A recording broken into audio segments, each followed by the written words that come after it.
All right, I'm going to call a regular meeting of the Finance Committee, Wednesday, July 3rd, to order. Roll call, let it be noted that Mendoza Roseman's absent, so we have enough to conduct business. On to item number 2, consent agenda, both A and B. Approval of the minutes for the June 5th, 2024 regular meeting and approval of the bills of $703,635.06. Is there a motion to approve? Motion by Rogel, seconded by Val Lehman. All those in favor signify by saying aye. Aye. Any opposed? Okay. There are no appearance by the public or employees, so we'll move on to item number 4, departmental matters. Timothy Jorzak, Supervisor's Assessment. He brings one action item. Request approval of an employee travel reimbursement request for April 2024. Does this committee entertain a motion to take action on it? Motion by Sollner, second by Rogel. Mr. Jorzak, the floor is yours. All right. Well, thank you, Mr. Chairman. Members of the committee, I appreciate you taking the time to look at this. This is simply a request to have one of my employees fully reimbursed for a conference attendance that he attended in April of this year. Our employee did the scheduling and arrangements for his trip. He went through and did it. The conference hotel that he stayed at was booked, and so he went ahead and made arrangements at the adjoining hotel next door. His line of thinking was that, it's actually a lower rate than the conference rate at the conference hotel, so he went ahead and made his reservations there. It had the end result of actually saving about $100 over the course of the event, above and beyond what it would have been at the conference hotel. The auditor's interpretation of the county policy was that since he did not stay at the actual conference location itself, he was not eligible to receive the conference rate at that hotel. We're simply coming here asking for you folks to take a look at it. Again, the spirit of his request was certainly in the right place in terms of saving money on the trip itself and saving money on cab fare and things like that. So we're just asking that he be fully reimbursed, made whole. It's about $190 difference that we're looking to have reimbursed for him. Any questions from the committee? Member Erickson, you have the floor. Thank you, Mr. Chairman.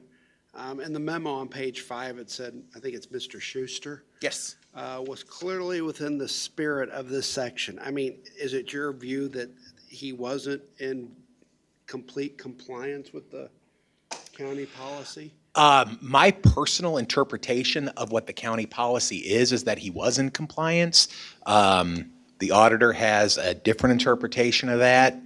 Like I said, we weren't necessarily fully aware of, because we don't, this hadn't come up yet in my term, so we haven't had this happen yet. I personally think it's within the spirit of the code, as you can see outlined there. The auditor disagrees, that's fine. But I do think it was certainly within the spirit of it.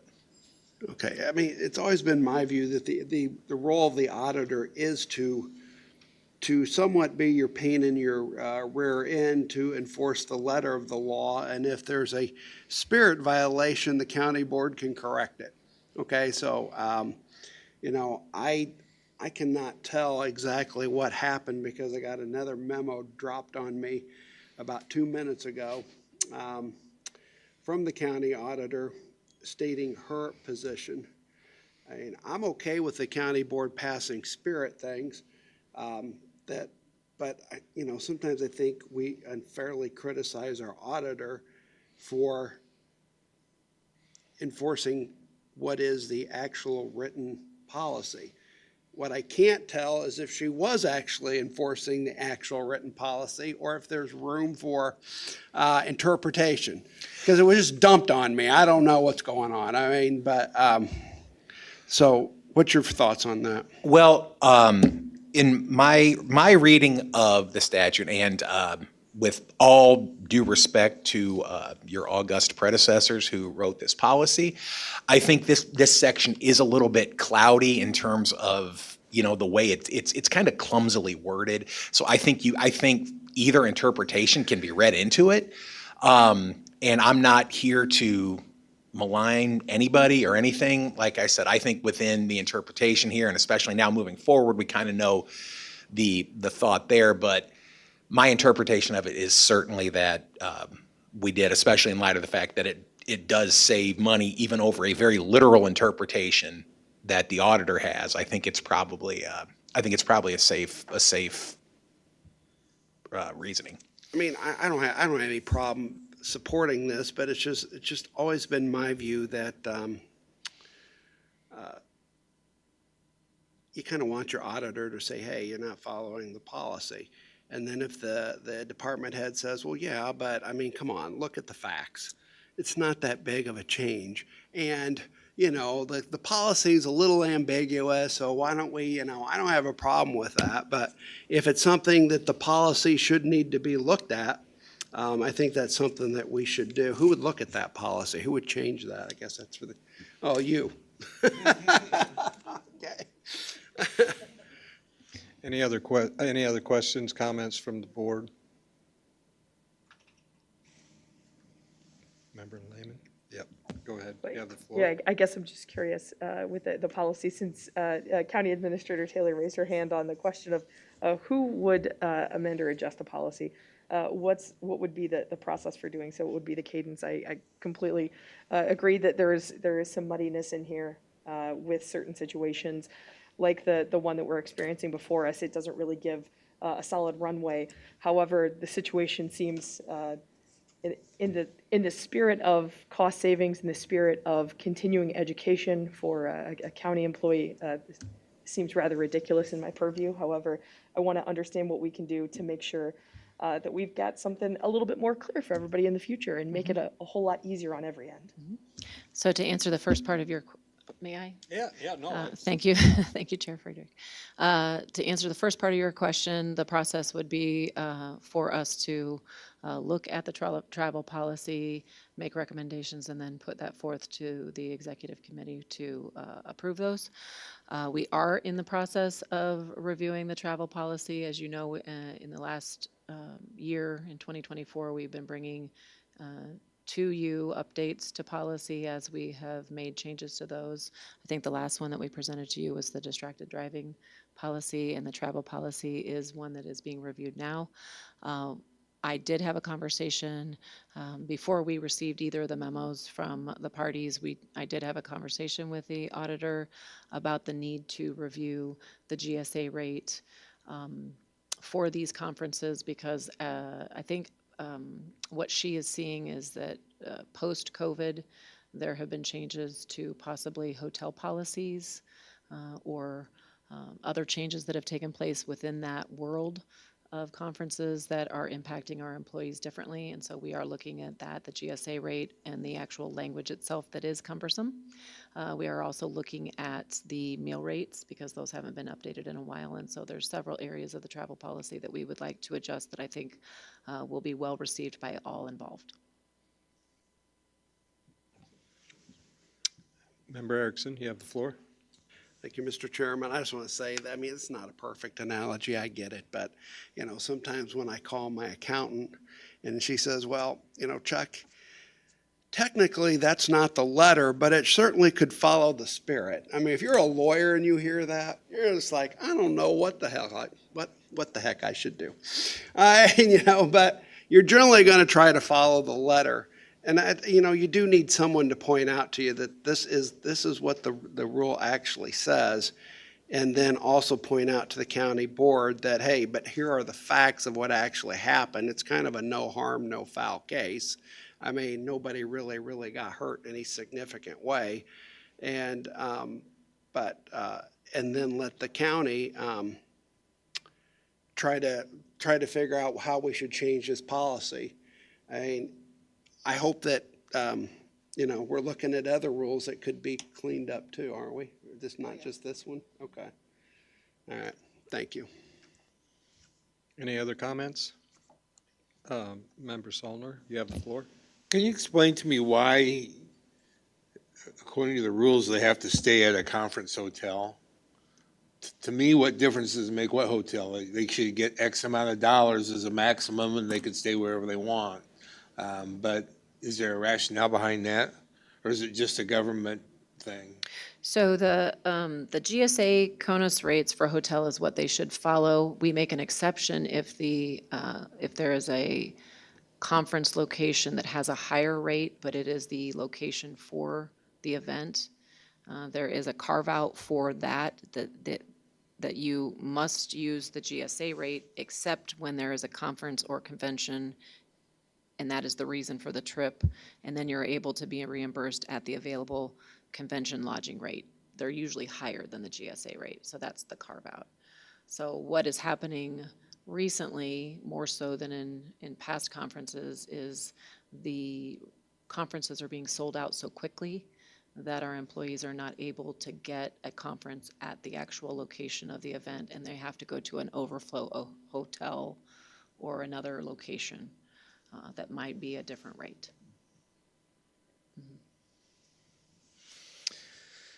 Okay, we just got this letter from Michelle Anderson. This is her response dated today. Any questions on her, comments on her response, written response? She's not here, but I want to give her equal time with this letter. Hearing none. Okay. We have, go ahead, Vice Chair Lehman. Yeah, I just have a kind of a procedural question on this. So we were given this directly beforehand, probably without an opportunity to really read and digest. Is there any best practice or anything that we could encourage in the future? Should there be something that, is words on a full page to be able to get that prior to the meeting and to dive into it? I understand that where Ms. Anderson here this evening, we would be digesting that information verbally, which is a little bit different than words on a page in this moment. Is there anything procedurally or best practice, or this is just the situation that we're in currently and we're asked to do the best we can with what we have?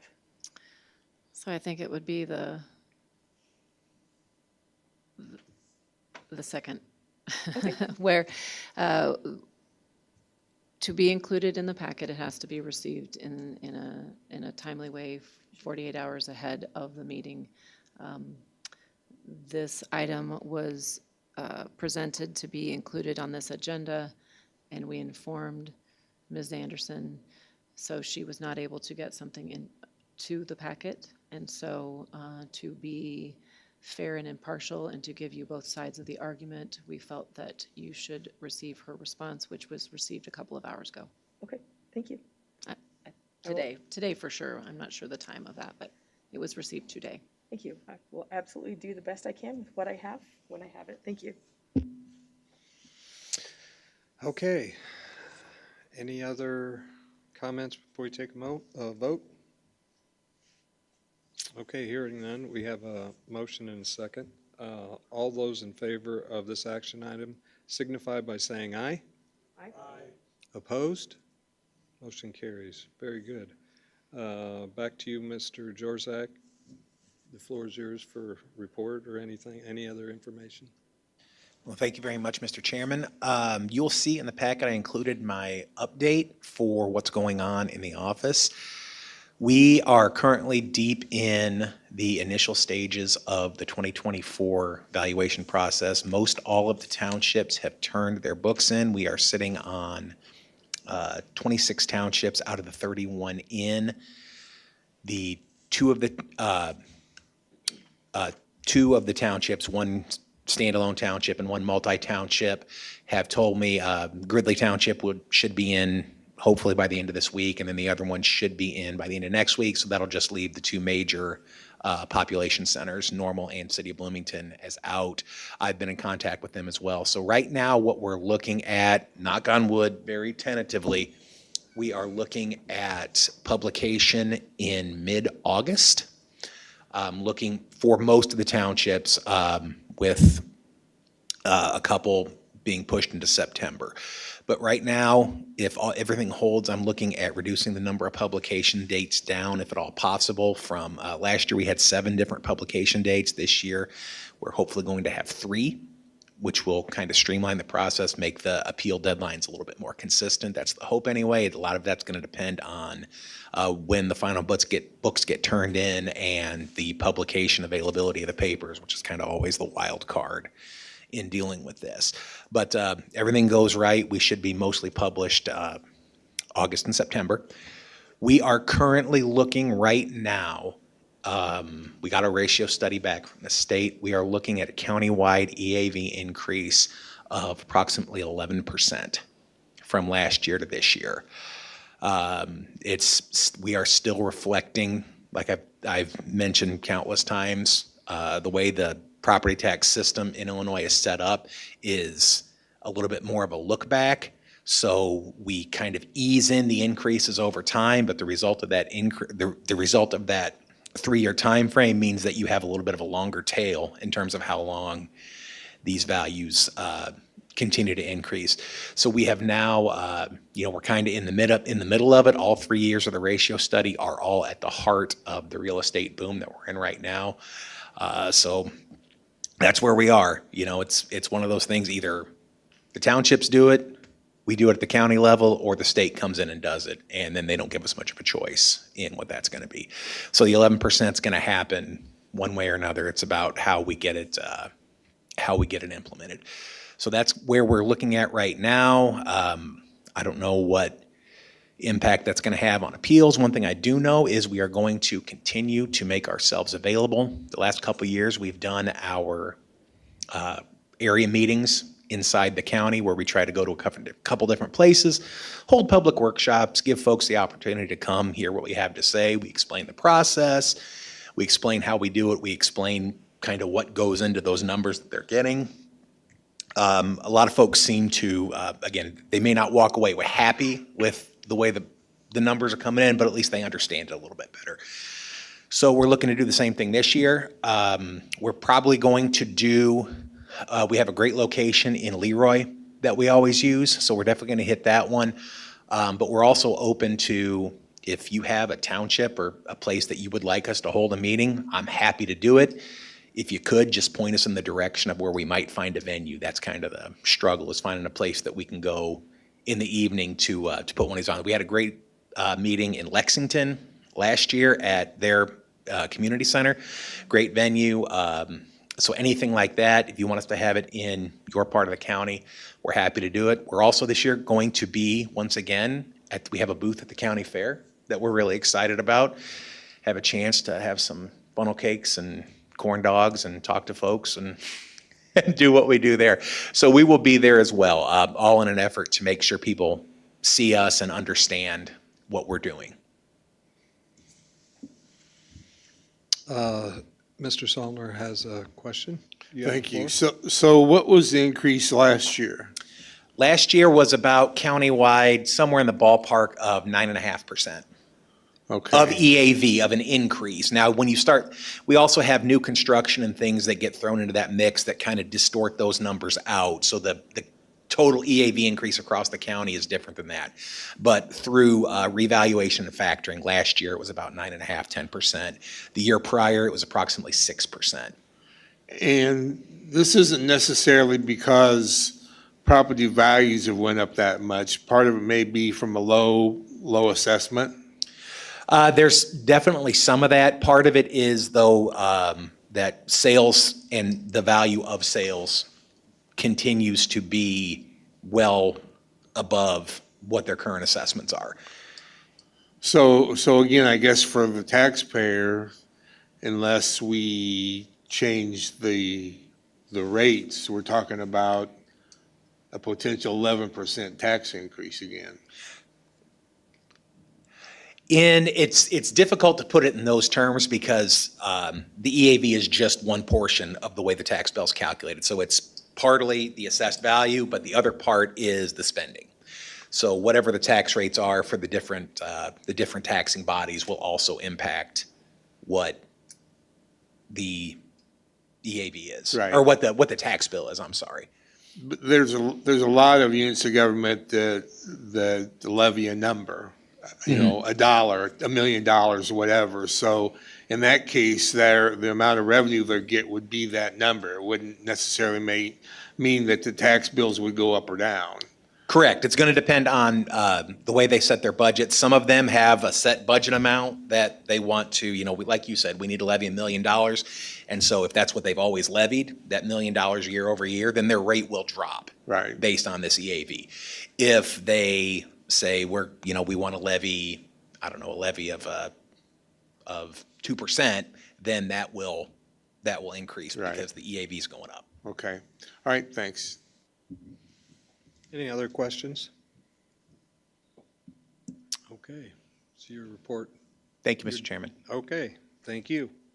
On to the next item, item 4B, County Treasurer Becky McNeil is here.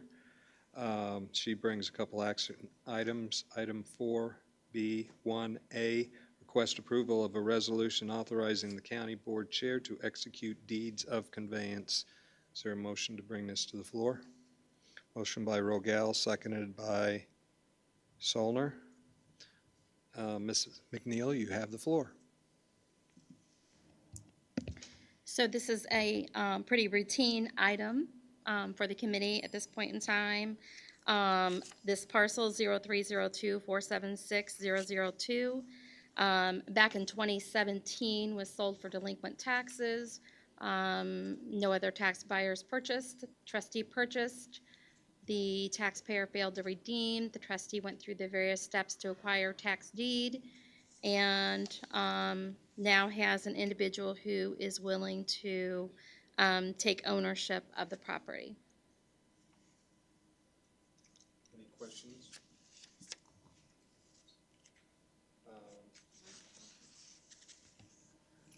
No other questions?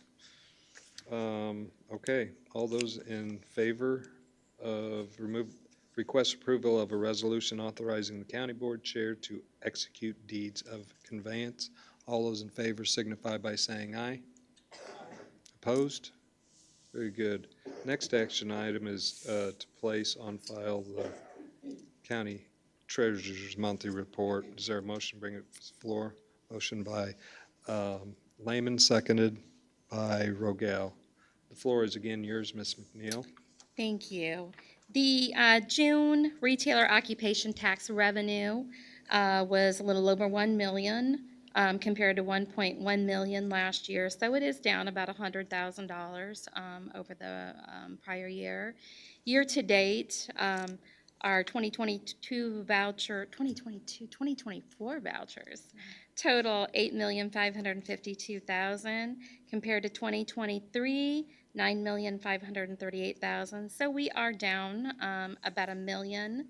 The largest area there that we're down, it's not actually on here this month because June is not a month for PPRT, but PPRT categorically has been the one that's been pulling us down this year. The year-to-date budget comparison, we'd like to be around 8.7 million right now. As you can see, we're about 8.5, so we're about 150,000 under budget right now.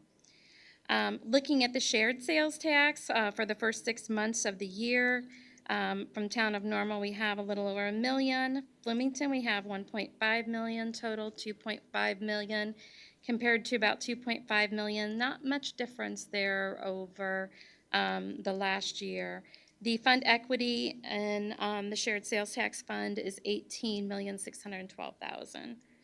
Property tax revenue during the month of June, obviously through tax collections, we distributed the bulk of the county's first installment to all districts as well as the county. The budget was $46.1 million. The county currently has $23.5 million in from the first installment and part of second installment collections. So we're about 50.97% collected, and that will ramp up again with second installment starting in August And we will be about 90% distributed in the month of September, and then we'll head into tax sale during the month of November and close out. The motor fuel tax, the regular county motor fuel tax for the first 6 months of the year, 1,003,000. The renewal fund was 982,000, so about 1.9 million, almost $2 million there. And then township motor fuel, 827,000, renewal fund, 810,000, so 1.6 million there with that revenue. The next report you have is the investment report, and naturally with first installment tax money coming in, we're going to start ramping up our investments. I would say the bulk of what I chose to invest in were treasuries because we were still getting rates that were in excess of 5% most times if we would go out 6 months. Once we start going out into 2025, we see anywhere between 1/4 to 0.5% drop on our rates. I think it's widely known that the Fed intends to do something with the Fed rate, which means that the interest rate the banks are paying is going to go down as well. But I don't expect there to be any significant changes. Next month, you're hopefully going to receive our ACFR report and our final report from our audit. Last year, we made over $4 million in interest revenue. So that is a huge plus for the county. I know that in previous years, when the Fed rate was anywhere between 0 and 0.25, we were lucky to make a combined $100,000. So that $4 million is going to be extremely helpful. The bulk of that going to the general fund. And ARPA was a huge help because even though our ARPA monies are kept in a separate fund, according to the Treasury rule, the county gets to keep the interest. So that was huge for us. The overall investment portfolio for the county, I'm not going to go through the details, but $132.8 million. The next report is the county nursing home report, and this is through the month of May. The major sources of revenue, the Medicaid, private pay, and Medicare for the month of May were $848,389. Year to date, $4,535,000. The going down into section 3, the year to date revenues and transfers that are booked at this point in time, $4,606,000. Expenses, $4,415,000. So we are currently to the plus of $190,870. But of course, there are items on both the revenue side and the expense side that are not in here. And of course, we'll continue to accrue that. The receivable for the nursing home at the end of May ended at $4,883,000. Cash at the end of May was negative $1,515,000. And fund to equity at the end of May was $1,354,000. Keep in mind, we have a reserve for our bad debt of $2,872,000. Any questions on that? And this report is provided to Health Committee as well, correct? Thank you very much for continuing to do that. I appreciate that. The next report that you have is the Blue Cross Blue Shield report. At the beginning of 2024, the county received a $100,000 credit from on our contract. Keep that in mind as we look at the 2024 numbers, because without that $100,000 credit, our numbers would actually be higher by about $240,000. So we have our 2024 expenses, and this is full expense. Our employees contribute towards the cost of their premium, and so the county does not bear the brunt of all of this. Our employees do contribute, but our expenses for the first 6 months of the year were $139,450 over 2023. It's really important to note our stop loss agreement. That's what is in category 6 and 7 down in that midsection. We pay in 6 and 7, we pay about $700,000 for stop-loss insurance through the first 6 months of the year. But you can see over in category 8, our stop-loss adjustment was actually $1,053,000. So it's to our benefit to have that stop-loss insurance there in place. Any questions on this report? The next report you have is one that we put out on our website.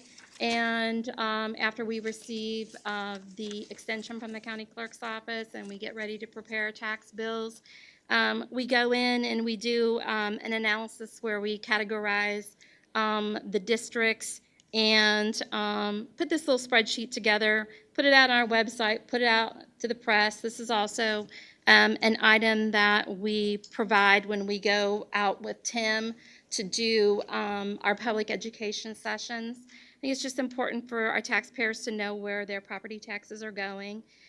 You can see that this year we are collecting $431,855,000. Last year we collected $395,790,000. So it was a $36 million increase, about 9.11% over the prior year.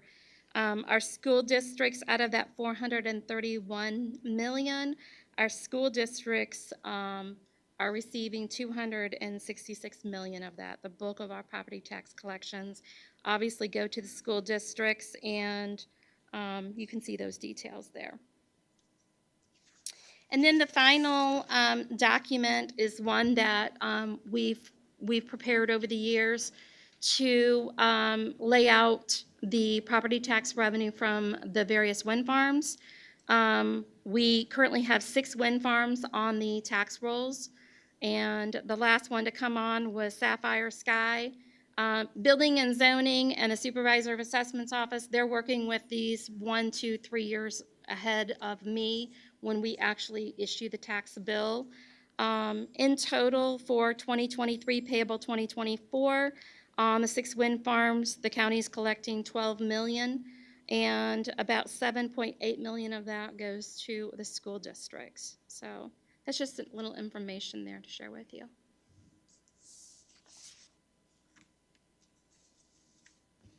Any other questions or comment for the county treasurer?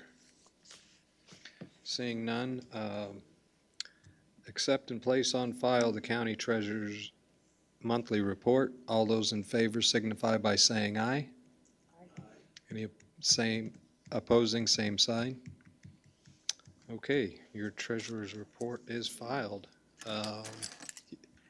Anything else to add? Not it.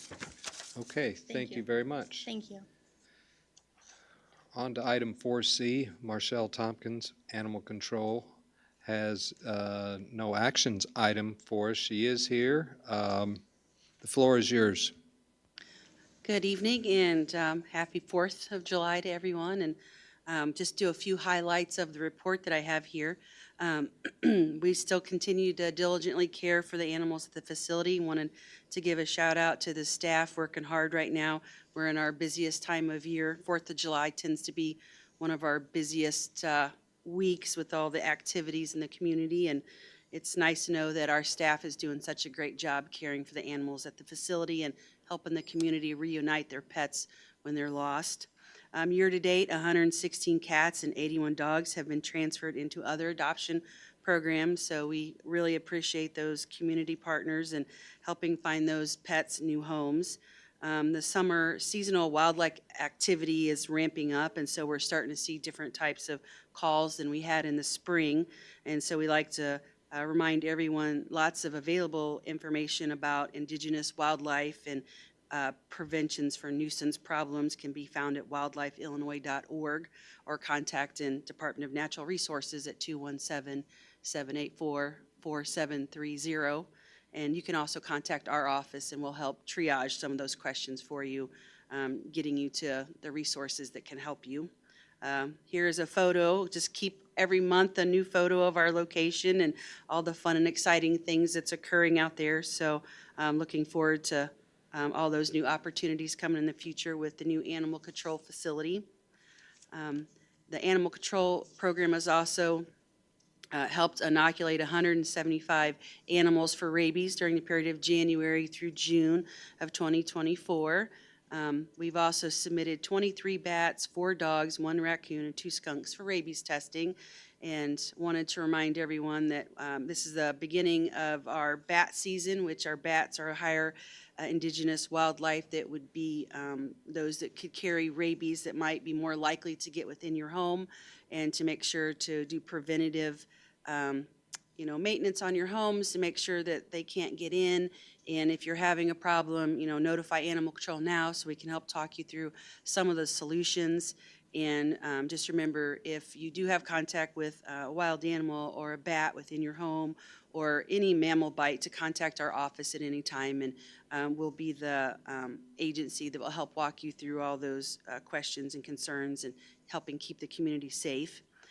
Of our bite and rabies investigations through June, we had 45 bats, 38 cats, 124 dogs, 1 snake, and 1 squirrel.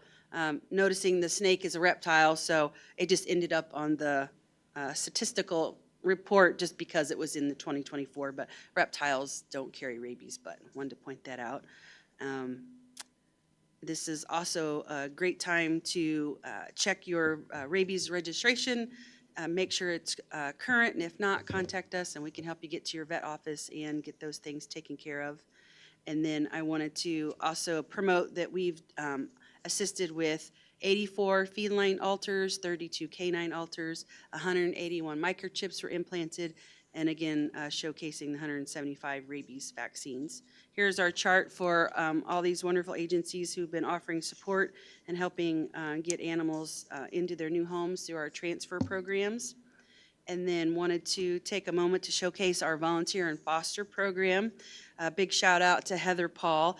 She's helped us connect with so many community partners through her resources. She's volunteered at off-site events. She helped takes beautiful photos, including some great drone footage that she's been able to do, being a licensed drone pilot. And she helps us on so many different levels with her positive and outgoing personality. And she really does bring a great spark to the volunteer program. And she's constantly connecting us with new opportunities that I know we're going to see beneficial in the future. So thank you, Heather Paul, for your fantastic devotion to the animal control program.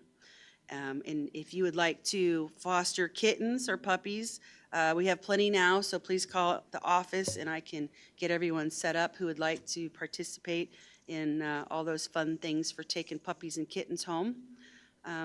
As far as our private adoptions, we've adopted 17 dogs, 48 cats, in addition to the 197 transfers, totaling 262 pets that have been adopted or transferred through June 30th of 2024.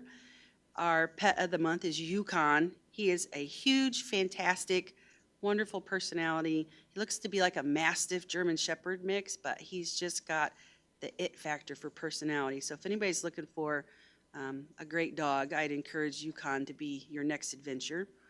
Would also like to take this opportunity to thank Adam Montez. He's one of our newer employees, and Teresa Matarazzi for participating at the Baby Animal Days event at Raider Family Farm. And they came out, it was so hot and so wonderful to meet all the kids and be able to experience, showing the community, pets and farm life and just engaging with one another in a positive way. So wanted to give them kudos for all their time and support out there, in addition to thanking the invitation from the Raider family for inviting us to come to their fun family baby animal days. So thank you, Raiders, for that. Also wanted to point out that the Humane Society of Central Illinois transferred Crocus, our pet of the month, from last month. So he's doing really good over there. So thank you, Humane Society of Central Illinois, for your collaborations and ongoing partnerships. And we're also talking about doing some more collaborative things together in the future. So I can't wait to bring those new fun things in the next months to come. And then wrapping this up here, I'd like to point out, we had a fun visit from Susan Saunders with WBNQ morning show host. And she came out and held kittens and gave everybody a lot of fun laughs and promoted the animal control program and reminded everyone about the kitty she adopted from us several months ago and how it's a loving part of her family. And then Figaro's down here was introduced and almost won the contest for, for my favorite pet contest, and he came within just a few of winning that race. So I thought that was pretty neat to see him all over the nation and coming from animal control.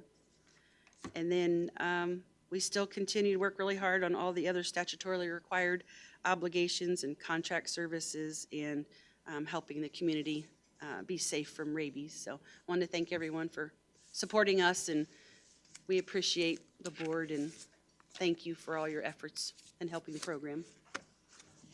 Thank you, Marshall. Any questions from committee? Seeing none, thank you very much. Keep up the good work. Thank you. Next is 4D, Michelle Anderson, County Auditor. She has no action items or information to bring forth. So we'll move on to 4E, County Clerk Kathy Michaels. She's here. She brings one action items, and that is 4E1A, request approval of certification of election judge. Is there a motion for this committee? Motion by Rogal, seconded by Salner. The floor is yours, Ms. Michaels. This is a standard process that we do and get all the judges certified by the courts. A lot of people don't know that. We go through the court system. And it's a very long list, and it incorporates judges that have worked with us for many years as well as current ones. And those get all ready to go, and then it continues forever. We'll get new judge lists from the Republican Party and the Democratic Party, and we present those all the time too during the year. But this is the initial process of hundreds of election judges that hopefully will all work. Right, Ms. Lehman? She's on the list. She hasn't worked for a couple of years, but you're still active and something like that. If you decide to work on election day, let us know, as long as you're not on the ballot. Any questions from committee? Member Rogal, the floor is yours. Just clarification. So you said all of these are just people that are active. So, but if they're not, because of positions they hold, if they're not allowed to be election judges, they're not going to be allowed to be, right? So I noticed there are a few precinct committee people that are in here. They can't serve as judges, and I'm not sure about elected officials, but there's a couple of them on here as well, so. That's correct. I shouldn't say we can't do anything, but keeping that updated and everything. And we put shout outs before we confirm anybody and remind them, say, by the way, if you're an elected official or something like that, remember you can't serve this time. We try to update it because of that. Great, thank you. Vice Chair Lehman, the floor is yours. I was just going to give clarification and thank you for giving the breakdown on the difference with that list. It is a pretty sizable list. I would love to serve as an election judge. Unfortunately, this round I'm unable because I am on the ballot. However, I was just curious at what point or what would be the process or the cadence to go through and to omit folks from that list, like folks who have since moved out of state or anyone who doesn't want to be on the list like that anymore.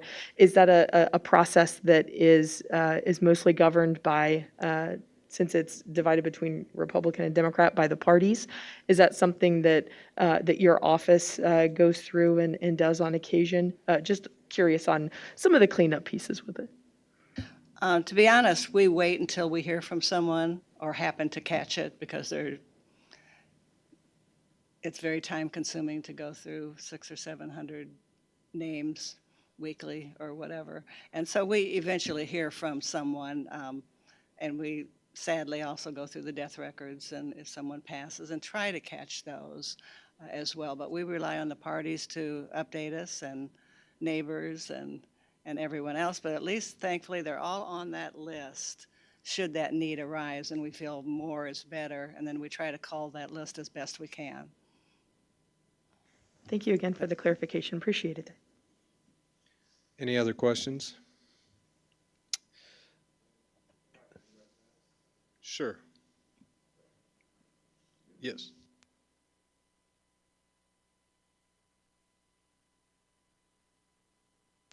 I was just wondering what goes into the certification process for election judges? Do they go through like a certain number of hours of training or kind of? And that's another good question. To be certified, they go through training every 2 years, and it's good for 2 years. And so, for example, this is the year that judges are all going through training. So that's anybody on that list also. If they happen to call in and they want to work, we have to inform them or let them know we've got to take the online training, and we send that to them, and they must pass the training test, and then they are officially able to serve. What does that training kind of involve? What's on the test? Well, it's all on the website. You're welcome, I think I mentioned to you, to take it and to review all the videos and things like that. And it covers everything that in statute that we are to cover and things like that. So a couple months ago, we kind of talked about this a little, but a couple months ago, 2 McLean County citizens came here to discuss an instance that occurred to them during the primary elections. They were originally, one of the citizens was originally denied their right to vote, although over time that was accessed by him. They were not denied the right to vote. Yes, okay, sure. Although it might have been a mistake, it kind of highlights an area of the election, of your training, that has been overlooked. Has your office responded to this at all? Have you changed any kind of training to include things like the rights of the disabled so you can make sure that these mistakes don't happen in the future? Has anything changed in the training curriculum? We have extensive training, and that's in our red binders for our judges, and we review all that with our lead judges. So we talked about that with you today, and you're welcome to talk with us further. In our opinion, it was not a mistake. Judges can disagree, and that's what happens. One judge disagreed with the other. That happens, not very often. And then it was resolved, and always, before anyone leaves the polling place, they have the right to vote.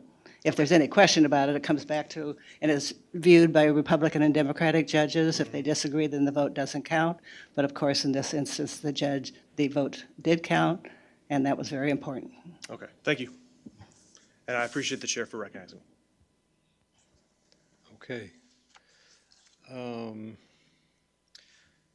Anything else? No. All right.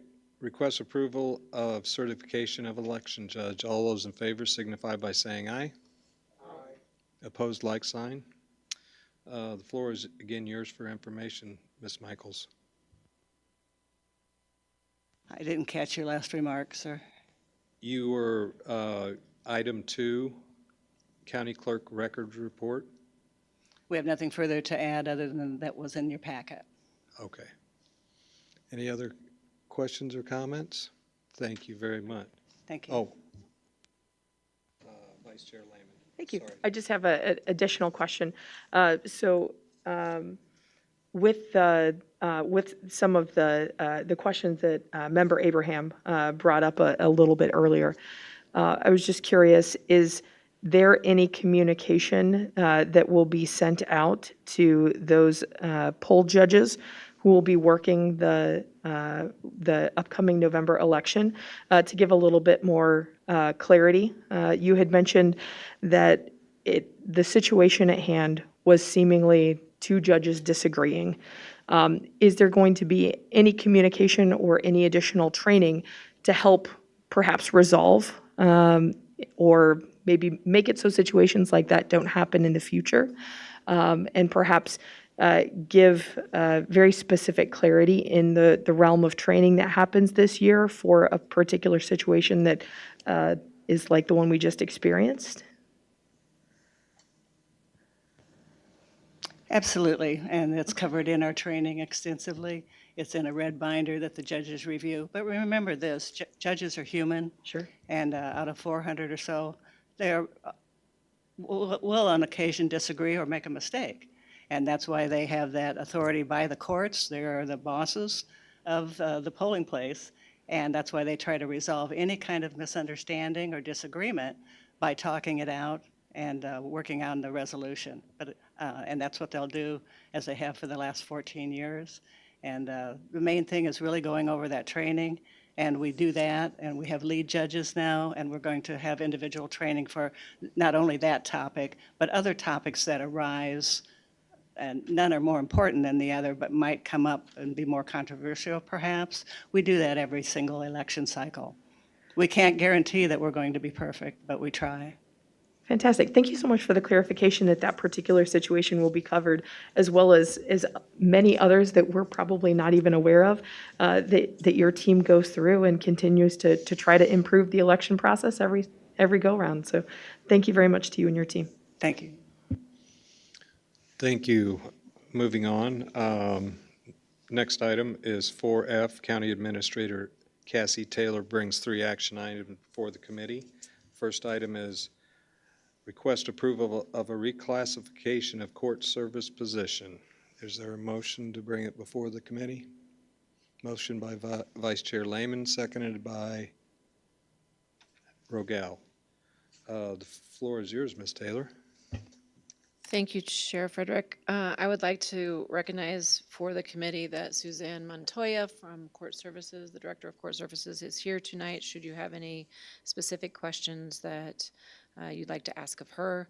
But I would identify that on pages 58 and 59, you have a robust memo that identifies the need for this reclassification for court services, as well as a note that the state, through the Administrative Office of Illinois Courts, reimburses 100% for these salaries. And so I'd like to just remind the committee of that. Any questions? Hearing none.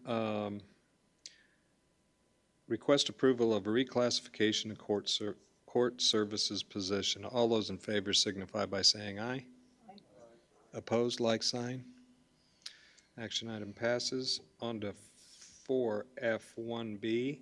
Request approval of a resolution amending the fiscal year 24 full-time equivalent position resolution for Fund 0107.0061.0062 and Fund 0112.0061.0061. Is there a motion to put this before committee? Motion by Rogel, seconded by Vice Chair Lehman. Floor is again yours, Ms. Taylor. Thank you, Chair Frederick. So on page 66 of your packet, you have another memo that explains this to you. But I would also like to point out that Jessica McKnight, our Director of the Health Department, is here. This is a need that they have with the Environmental Health Division to add a seasonal employee to work through the busy season this summer.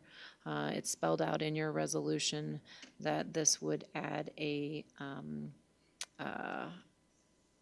time to that division so that they can meet all the needs of that department.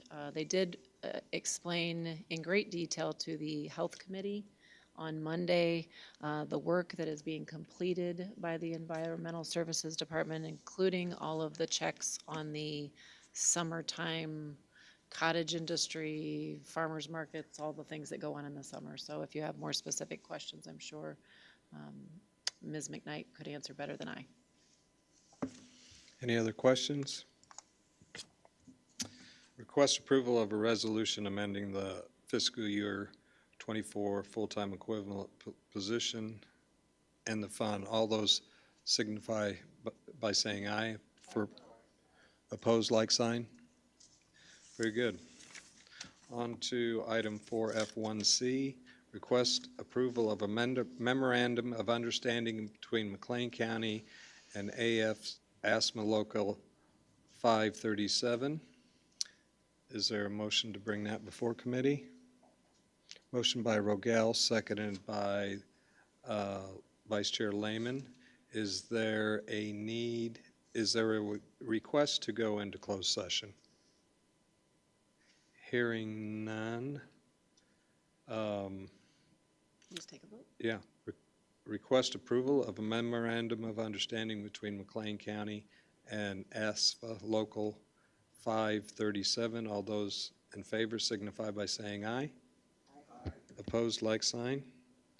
Action item passes. Floor is again yours, Ms. Taylor.